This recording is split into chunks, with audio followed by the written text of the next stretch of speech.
Hello and welcome to today's Yorkshire and Humber webinar, and we're focusing on conquering stress. And I'd like to welcome along our presenter today, who is Raj Soren. He's a business and extreme stress coach and published author. He's got over 20 years and has worked with several of the top 10 pharmaceutical companies and NHS bodies to identify just a couple of his clients to date. He's also an author of no less than 4 books, including Coping with Stress and Adversity, Inspirational Stories. Raj helps leaders and their organizations improve performance by aligning culture, vision, and purpose with well-being to enable a better life balance. If there are any questions throughout the webinar, Raj will be happy to answer those. Just pop them in the Q&A section. And as we go through, there'll be elements where Raj will be hoping to interact with you, at which point please direct any responses in the chat function. Right, that's it for me. Over to you, Raj. Good afternoon, everyone, and hopefully you can hear me clearly. And so I'm honoured to be part of this webinar today and an opportunity to share some of my thoughts and ideas in relation to stress in your current environment. Now, as you can see from there, I've written a number of books on stress management, as well as Little Product Confidence.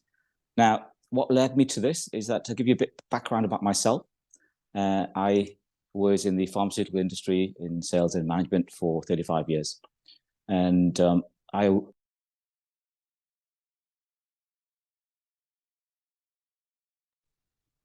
you still hear me?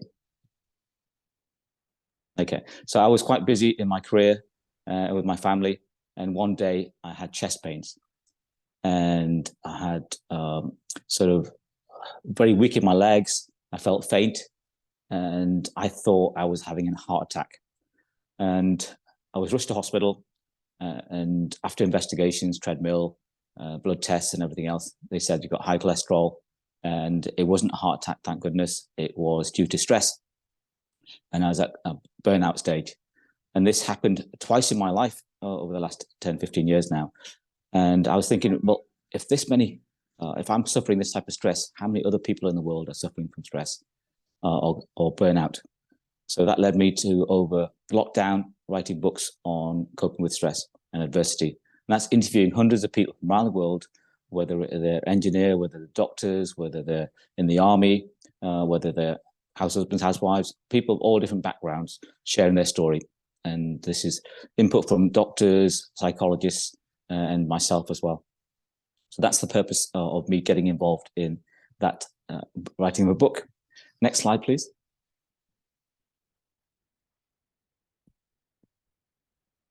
Now, presentation is going to cover a number of different topics. And the areas I'm going to be covering is looking at the toxic effects on your brain, identifying your triggers, building a shield from stress, and getting a better night's sleep. But before I get to that, it'd be nice to know where the audience is coming from. So in the chat, just tell me whereabout you are in the world. Are you in the UK? Are you from outside the UK? Please just put in the chat where you're from. And from Malaysia, fantastic. UK, quite a few more from the UK. Liverpool, my old town. Excellent. Okay, so it's good to have a variety of individuals here. So as you can see from there, there's quite a few different topics, and I can't go everything in depth, but I'll give you an insight into some of these areas. Next slide, please. Now, it's good to know that your website has said this particular terminology: knowledge, skills, and confidence, developing an effective well-being strategy. And this is, in essence, what I do is developing a well-being strategy for organizations and for individuals on one-to-one coaching. And it's about to make sure you have the right knowledge and information so that you can actually have the confidence to deal with stress. And there's a few questions I'm going to ask you. I'm going to go through the definition of stress in just a moment as well. So have your pens and paper ready. I want to ask you some questions, or you can write it in the chat. Next slide, please. My father is a retired GP, and he wrote a section in my book as well. So what is stress? Stress is an inbuilt physical response of the body and mind to stressful situations like the pressure of work, challenges, or danger of any kind. So I'm grateful to my father who has a very busy life, like many people. As a GP in the UK, you spend 70 hours plus having to deal with patients and all the administration challenges you're faced with. I'm sure in your particular careers, firstly, I'll take my hat off to you. Your particular careers in health and safety is very important for all of us, and you have a lot of knowledge and expertise in this field. And at the same time, you have a lot of responsibility to make the right decisions in your environment to make sure that people are living in a safe and effective situation, jobs and businesses. Next slide, please. Now, this is your opportunity to start thinking about writing something down. So write down what's your biggest stress in your life. You can write it on a piece of paper, or if you're willing to share it in the chat, please share it in the chat. Health, indeed. Give you a time, a minute or so to think about that. What's your biggest stress in your life? Traffic, interesting, Ahmed. Yes, traffic can be quite frustrating for a lot of individuals, and I'm glad you've left that in the message. Family, absolutely, family can be quite stressful. We've got Christmas coming up for those who celebrate, but at this time of year, it can be quite stressful just getting organised. So we've got traffic, not competent managers. Oh, interesting. Okay, yes, that's a very interesting part of being stressed, and in your day-to-day jobs. Okay, so that's quite a few examples there. So that's brilliant. So let's go through the next slide, please. Okay, so this is data I've taken from a few different research papers. So in 2016, a study by the Chartered Institute of Personnel Development for risk and safety managers, they found that 68% reported stress. That's really quite high. This is compared to the average of 58%. And guess what? The health consequences of this level of stress can be sleeping problems. You're going to have aches and pains, for example, during either at work or behind a computer.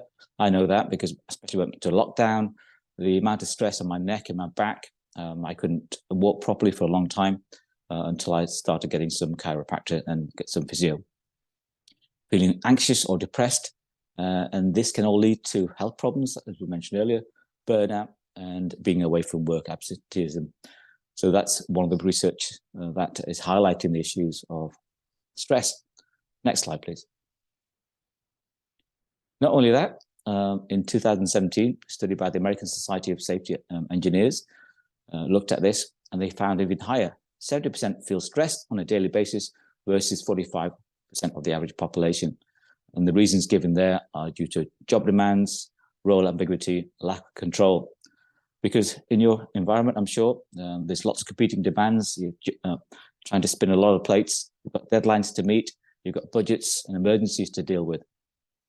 And if you're in management or if you're an employee, sometimes having clear job descriptions and expectations can help to reduce stress. Unfortunately, they're not all that clear in certain industries. Having uncertainty can lead to stress as well. And sometimes individuals have a feeling of lack of control or helplessness and frustration and not being able to sleep at night because of all these racing thoughts throughout the mind. Thank you. Next slide, please. So I'm sorry this hadn't come sort of clearly in this particular slide, but as you can see from there, you can work out that this is a slide looking at businesses, because I'm sure many of you work alongside businesses or maybe in a business itself. So this is a source from Maxwell and Davies, looking at the major stresses, the top 10 stresses for business. So this can be managing staff, as you can imagine. People can be wonderful individuals, but at the same time, it can be quite stressful to having to deal with a small, even a large team. Administration can be a headache. And as you can see, 33%. The fact that you may be responsible for the success or failure of that business or organization, that can be quite a big burden to hold. Having to deal with compliance, overheads and expenses, keeping clients happy, Sometimes having imposter syndrome can be a challenge for individuals. I actually do a presentation on imposter syndrome as well. And that time of year, we have to do filing of taxes can be a real headache for people, having to deal with time pressures and multitasking. So you may be facing this in your own environment, but when you are dealing with business owners, it's good to have an understanding of their world as well, because I'm sure stress is coming from their side as well as your side. Thank you. Next slide, please. So in terms of stress, some of you may be very familiar with this. We have a fight or flight response. We also have a freeze and fawn response. So when you want to fight, obviously adrenaline gets going, and you want to either be angry. For example, if you're in traffic, sometimes we become different human beings when we're driving to and fro back to work, and we may be saying expletives, getting very hot and frustrated under the collar, and this is where the fight mode comes in. And unfortunately, rage road is happening a lot more often these days because of stress. It may lead to crying or frustration or clenched fists, so getting into that fight mode situation. On the other side, you may be flight, so you might want to run away, avoid, and be very nervous and just want to get away from the situation. There's talk about freeze as well, and under quite heavy deal of stress, you might be numb or indecisive and feeling quite hopeless and short of breath. And the last one is fawn, and fawn really is defined really when individuals are in a submissive or obedient situation, most similar to freeze to a certain extent. However, it's sometimes experienced by those being abused. The person being abused may not what they do the actions whereby they want to keep safe. So this is what's called fawning. I don't want to go into more details than that, but it gives you an idea of the different types of stresses. Thank you. Next slide, please. So what about the stress symptoms? People keep asking me. Well, they can be mental or they can be emotional. And these can have a big impact on our well-being on the day-to-day basis. For example, on the mental side, a great deal of stress, sometimes you find it hard to make decisions. And the ability to try and concentrate is on a regular basis. If you've got important meetings, then you can't always concentrate. And on several occasions, trying to remember things, where you put things, you lost the keys, you lost the papers for an important meeting or a presentation, and that has a knock-on effect on your self-esteem and feels of inadequacy. And maybe racing thoughts in the middle of the night or in the first thing in the morning or a Sunday evening when you're having to go to work. And that can have a knock on your low confidence as well, and your confidence. What about the other side, the emotional side? We talked about being angry. You might be having some anxiety or panic attacks. Irritable all the time. I know when I was stressed, you might start to have arguments at home with the family or with colleagues at work. And, sometimes having this numbness that people talk about. Being totally drained and after a long week of work, you feel like you've got nothing left in the tank. And sometimes we've got family or friends that we want to spend time with, but we're so tired that we can't actually spend time with them. We're feeling totally overwhelmed, and we're a bit hypersensitive if people make remarks, and we sometimes bite back at them. And the irritation can get to individuals. So it's good to understand the symptoms and figure out how we can actually manage to deal with them, which we're going to talk about later on. Thank you. Next slide, please. So this is an opportunity for you to put in the chat as well, again. So you don't have to put the person's name down, or you can just write it on a piece of paper, but it'd be nice to be helpful to feedback. What person comes to mind when you think about stress? Either put it in the chat or on your own piece of paper. Just have a think. There's certain people in your life that as soon as you mention that person's name, working mum, indeed. So I bet you feel you're writing away, because certain people in your day-to-day job could be a colleague, could be someone that you work with, could be someone else outside work. But as soon as they are around, you get stressed. So what we deal with these how do we deal with these individuals? Do we spend time with them, or do we have a coping strategy to be able to deal with these individuals? Some people avoid them altogether, and some individuals are said to be energy vampires. The more time you spend with them, the more times they drain you, and you become more stressed out. Thank you. Next slide, please. So if your stress was a beast or an animal, what would it be? Please write in the chat. How would you describe that? Stress if it was a beast or an animal?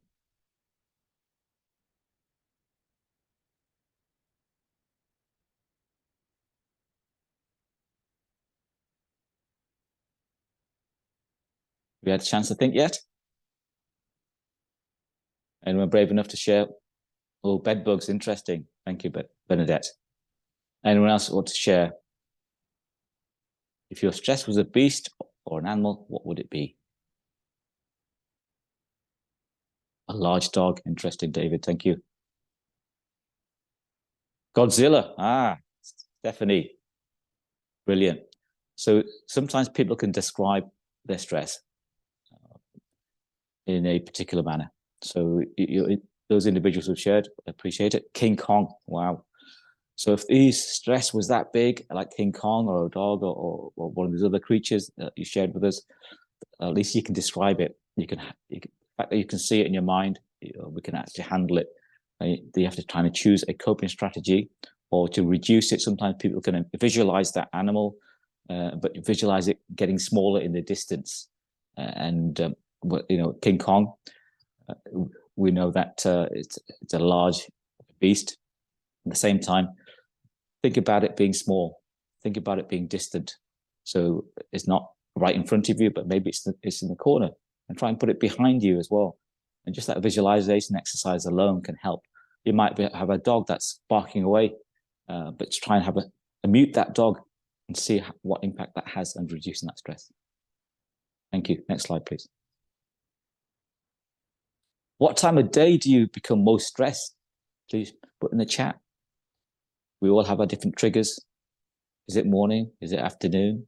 Is it during a meeting, after a meeting? Write down what time and day. Morning, Ahmed. Is it driving again? Traffic. Okay. Anyone else like to share?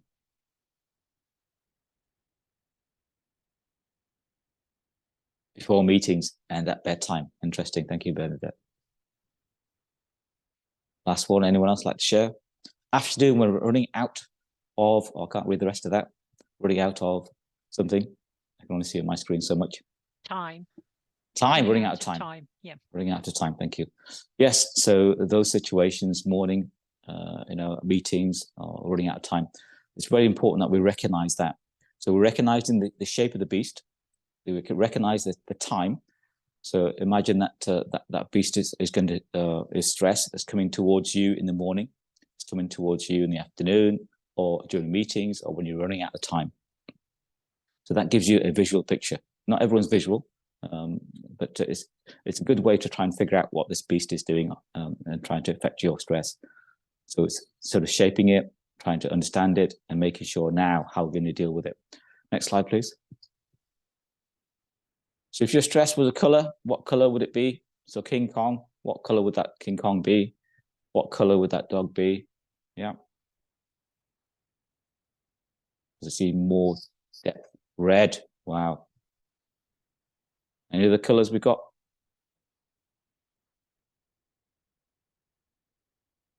We've just got red at the moment. Another red. Ah, interesting. 2 reds. Any more reds? Any other colors? Black. Okay, black. So that's King Kong, I think, David Cooper. If I'm mistaken. So at least we know when this stress turns up, when this beast turns up in your life. We know the color of it. And we know what type of creature it is. Okay, next slide, please. Okay, so if your stress was a smell, what smell would it be? Now, not everyone stress has a smell, but some people visualize it, some people smell it. So if it was a smell, those who haven't taken part yet, putting things in the chat, please do so. Or those who are still active in the chat, would it smell? Would King Kong smell? Would the dog smell?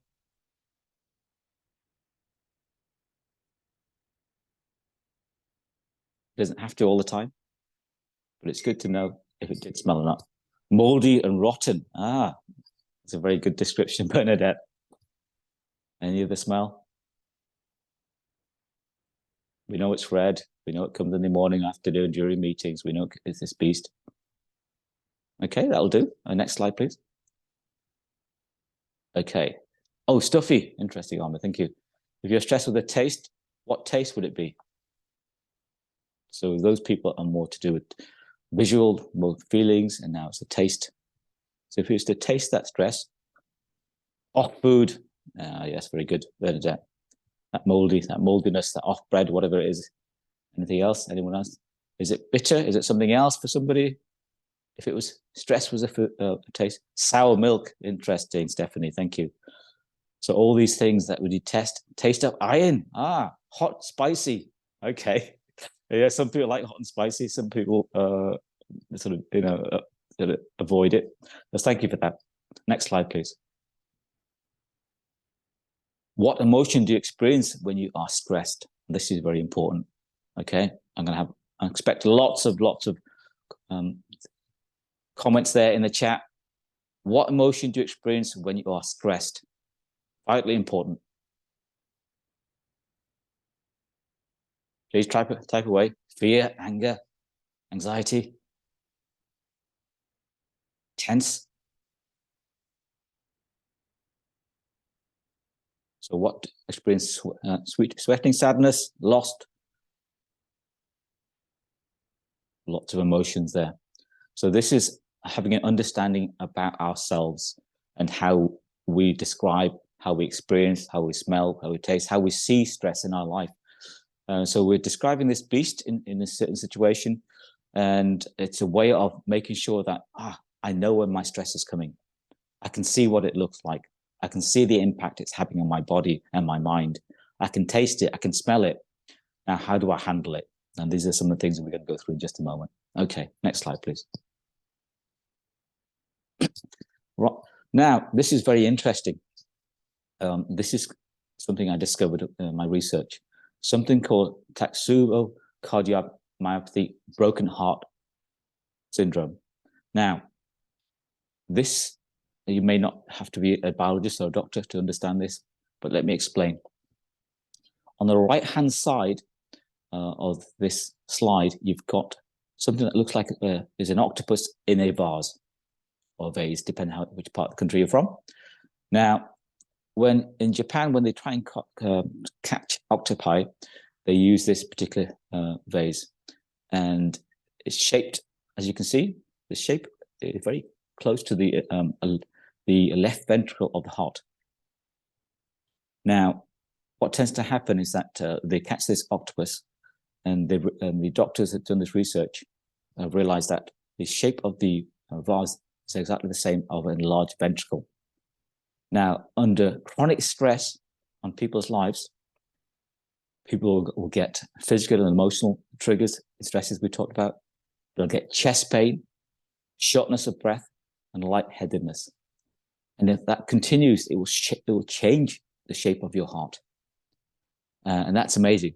Your emotions and your stresses in life will change your physiology of your heart, which makes it difficult to regulate your breathing, so your heart rate, and you have the shortness of breath and lightheadedness. Now, if that continues, obviously it can lead to complications of the heart. However, if you have coping strategies, it can change the heart back to normal.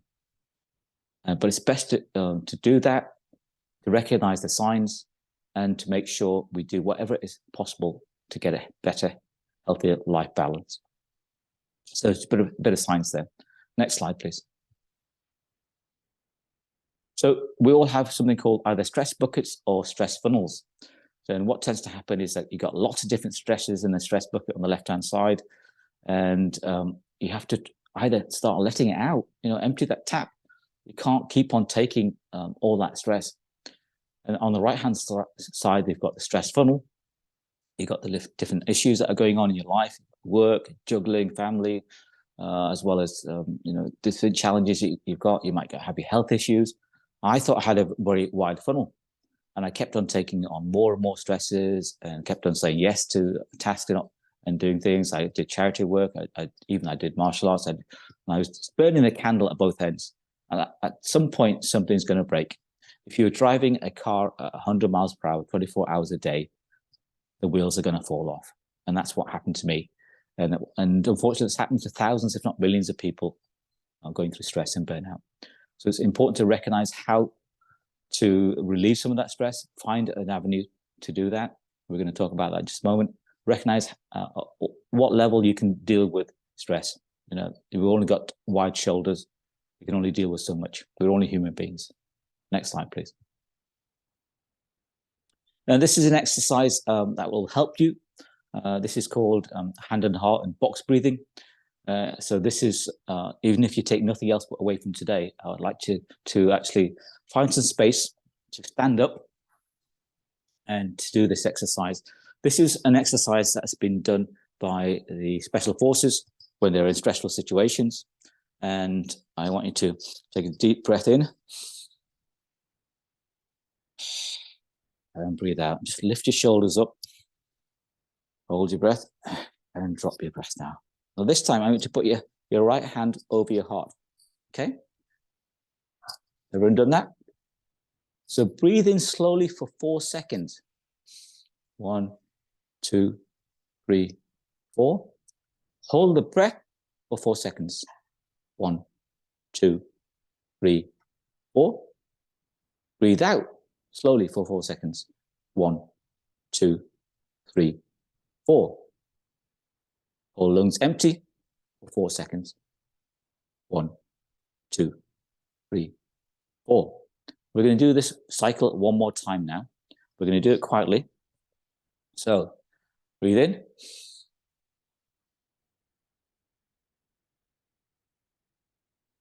Hold. Breath for 4 seconds. Breathe out slowly for 4 seconds. Hold empty for 4 seconds. Now, if you repeat that cycle, it's amazing the difference it makes. The fact that you're focusing on your breathing, your heart, sometimes your heart will be racing, your thoughts will be racing. It will do amazing things for your mind and your body. By practicing that, if it's good enough for those individuals who are in the special forces, and it helps them under the stressful situation of fire and all the different challenges they go through when in war, if that can help them, this can also help us as well. And having the focus on your breathing is vitally important for us to try and calm our body and our minds down. Sometimes we don't have chance to breathe and sit down. We're always on our phones, possibly we're on our computers. Getting all that digital time is too much for us. It's not something that's always helpful. Try and get that balance right. So if you take nothing away from today and you only take away this box breathing, you know, investigate it, practice it, and make sure that you try and find a way to enjoy it as well. Thank you. Next slide, please.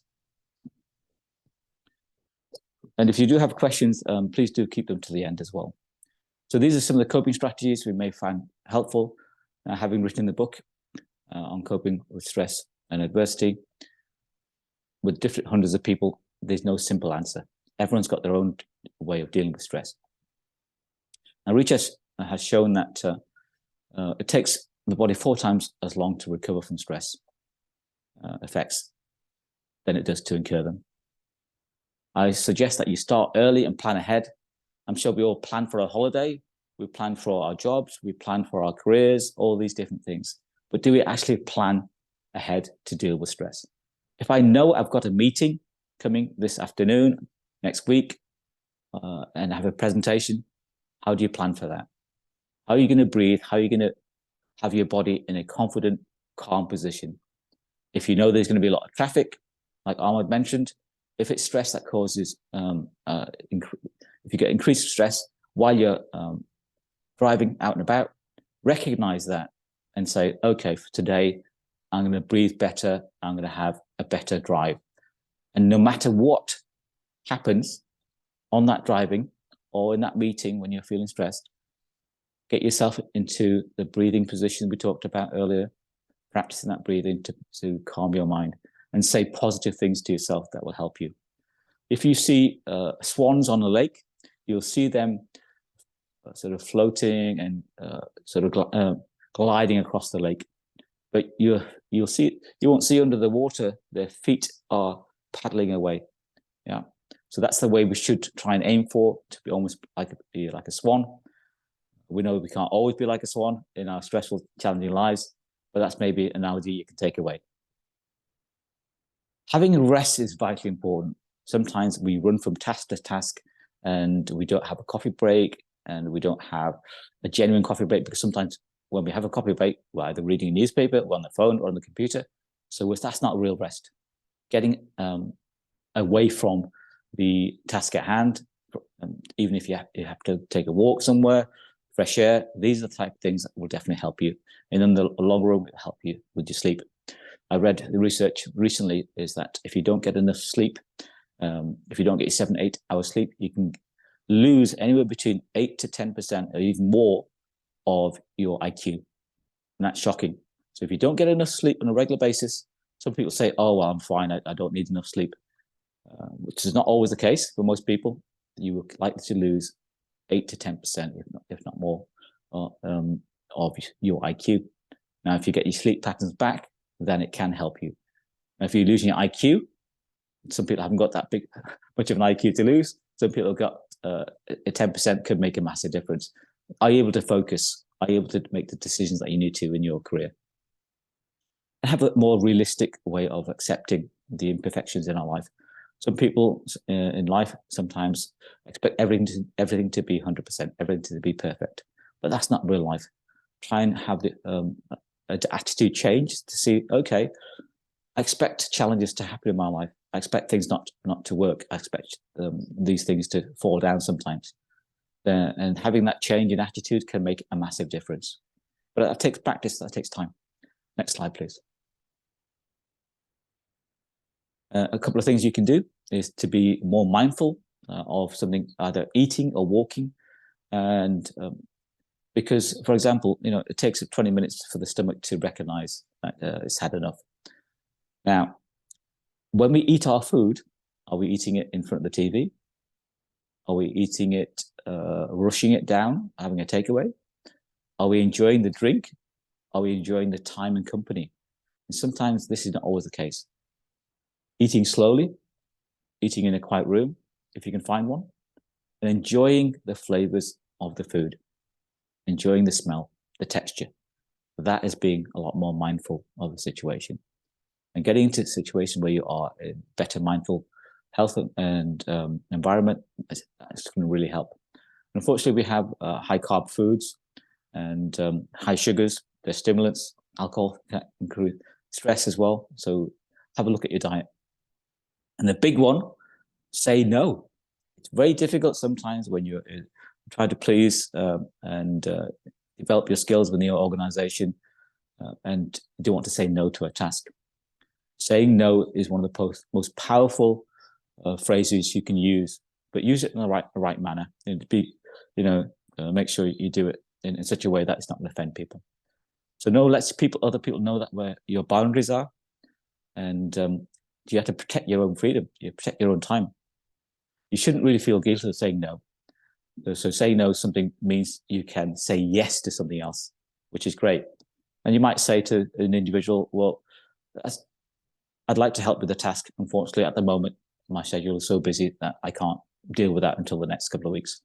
Or something like, you know what, Malcolm, he's got more experience in this, you can delegate. And I suggest you ask Malcolm to take on both this responsibility. So these are the type of things you can go through. Next slide, please.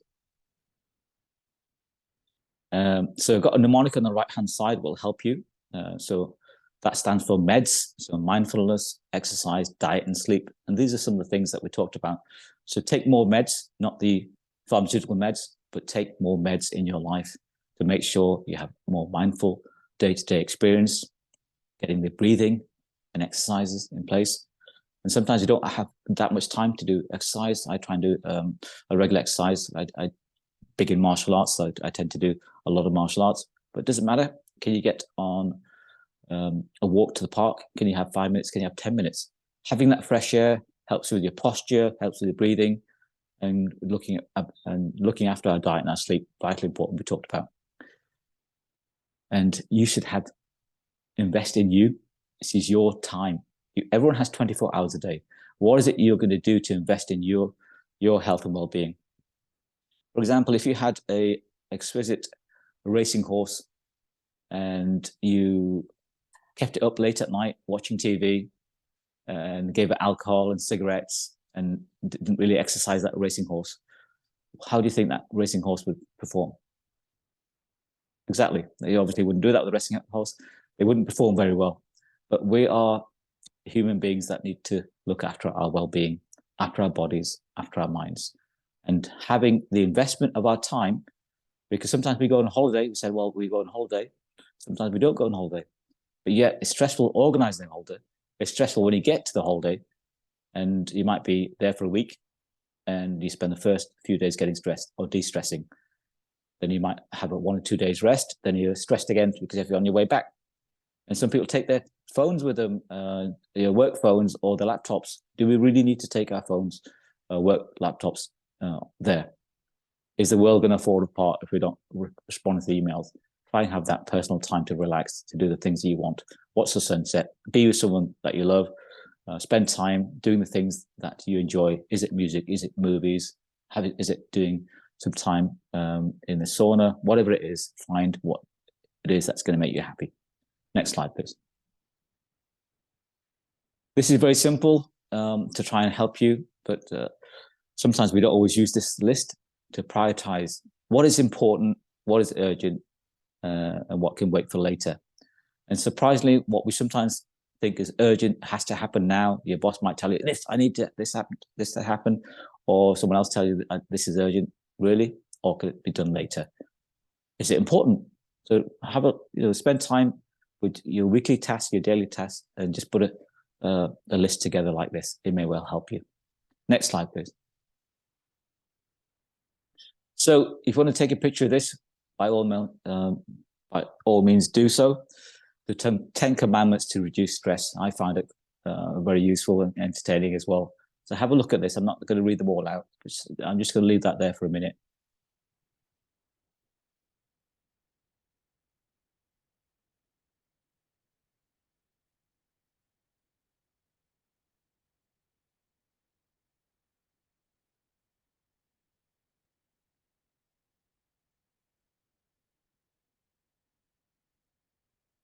Right, so hopefully you got a copy of this live. I think this is going to be on YouTube anyway. It's going to be shared out.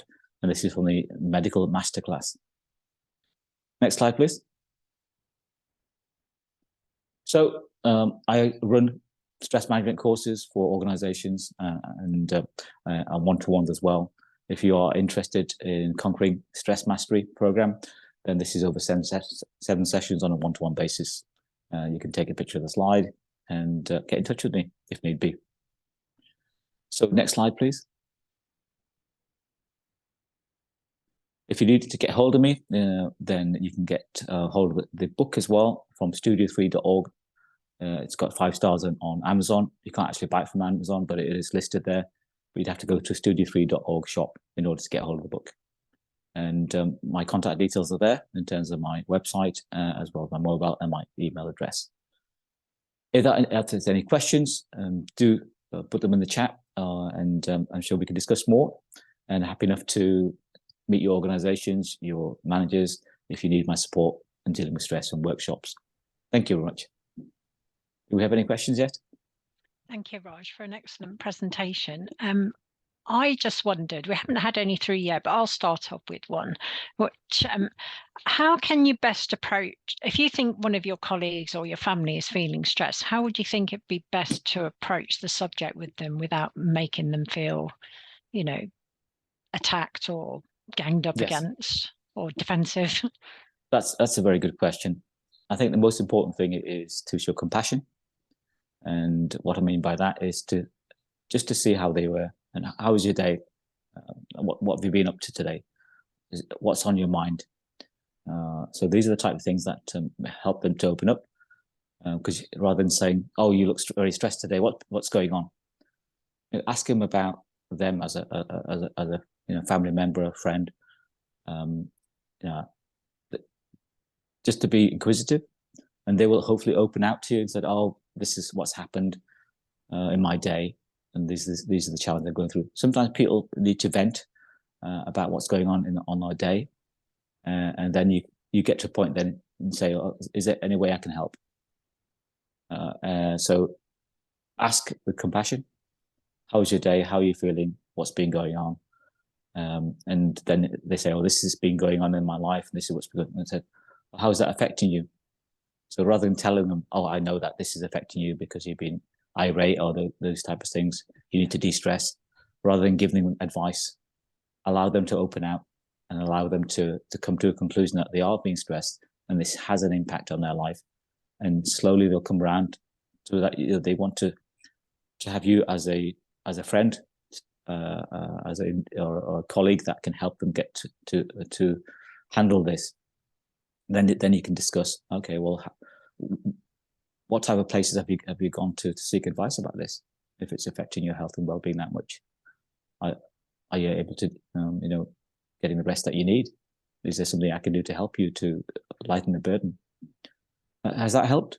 Yeah, that's really good advice, because I think as humans, we feel like we have to fix things for people, and often they need to fix it themselves and just be gently prompted to look at options and talk about how they feel. Indeed, and obviously once they get to that situation where they feel like they can trust and share that emotion and that feeling, they might break down. You never know. People all of a sudden get to a point where if someone else is cared about them enough to ask that question, then you can recommend the best places to go, whether it's HR or other services within organisations, or whether it's Mind Charity. NHS website has a very good website with information on stress as well. Yeah, I was lucky enough to have a director many years ago who always asked if you're okay twice.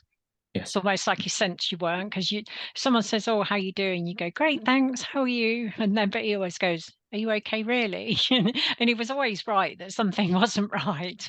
But just asking twice helped you to be able to.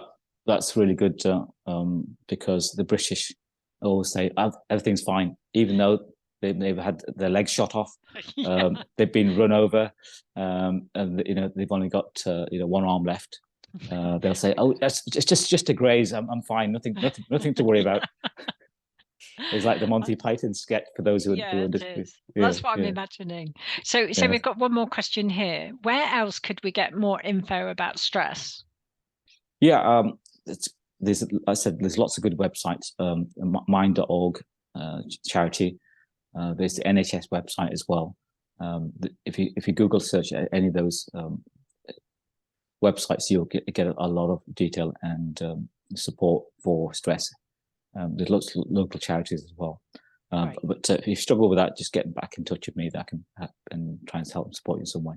Okay, fantastic. And this will be the last one. Could stress be a symptom of something worse? It's an interesting one.